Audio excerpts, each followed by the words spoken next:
জনপ্রতিনিধি শূন্য প্রতিটি ওয়ার্ড, সেহেতু বিভিন্ন ওয়ার্ডের নেতৃবৃন্দ বিভিন্ন মাঝে মাঝে পূজা পরিদর্শন করছেন। তারই ধারাবাহিকতায় বিএনপি বিভিন্ন ওয়ার্ডে বিএনপি অঙ্গ সংগঠন মাঠ পর্যায়ে কাজ করছেন। তো এর ধারাবাহিকতায় আমি দেখতে পাচ্ছি যে 43 নং ওয়ার্ডের সভাপতি হাজী আব্দুল কাইয়ুম ভাইও মাঠে আছেন। ভাইয়ের কাছে প্রশ্ন হচ্ছে, ভাই আপনারা এই বিএনপি জাতীয়তাবাদী দল হিসেবে আপনারা এখানে কিভাবে শারদীয় দুর্গা উৎসবে কি বার্তা দিচ্ছেন এবং কিভাবে কাজ করছেন? শুভরাত্রি। প্রথমেই জানাই শারদীয় দুর্গা উৎসবের শুভেচ্ছা এবং অভিনন্দন। 43 নম্বর ওয়ার্ড বিএনপির পক্ষ থেকে জানাই এই 43 নম্বর ওয়ার্ডের 16টি মণ্ডপের সবাইকে আমার 43 নম্বর ওয়ার্ডের পক্ষ থেকে সংগ্রামী শুভেচ্ছা এবং অভিনন্দন।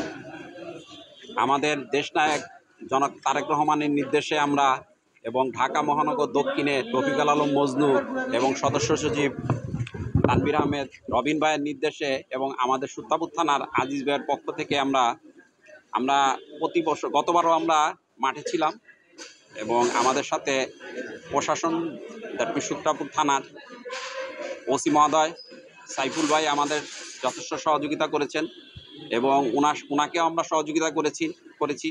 আমরা এই পূজাটাকে যাতে সুন্দরভাবে সুষ্ঠুভাবে এই দশমী পর্যন্ত যাতে এটা বিসর্জন সুন্দরভাবে দিতে পারে সেই জন্য আমরা কাজ করে যাব একসাথে কাঁধে কাঁধ মিলিয়ে। এবং সনাতন ধর্মী যারা আছেন ওনাদেরও সবাইকে আমরা আশ্বস্ত করতে চাই, আপনাদের ইনশাল্লাহ কোথাও কোনো সমস্যা হবে না। কোথাও কোনো সমস্যা হলে আপনাদের পাশে আছি। আপনাদের যে কোনো সমস্যায় আপনাদের পাশে থাকব।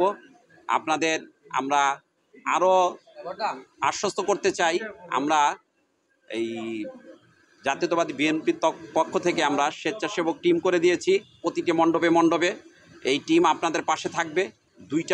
দুইটা পিরিয়ডে তারা কাজ করবে, সকাল থেকে সন্ধ্যার থেকে রাত পর্যন্ত তারা কাজ করবে এবং আপনারা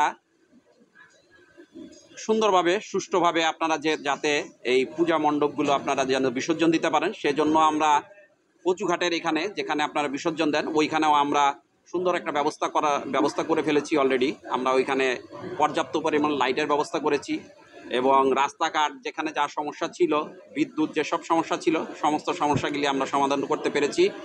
বাকি বিসর্জন পর্যন্ত ইনশাআল্লাহ আমরা এই শারদীয় দুর্গা উৎসব আমরা সুন্দরভাবে সুষ্ঠুভাবে শেষ করতে পারবো, এই বলে আমার বক্তব্য শেষ করছি।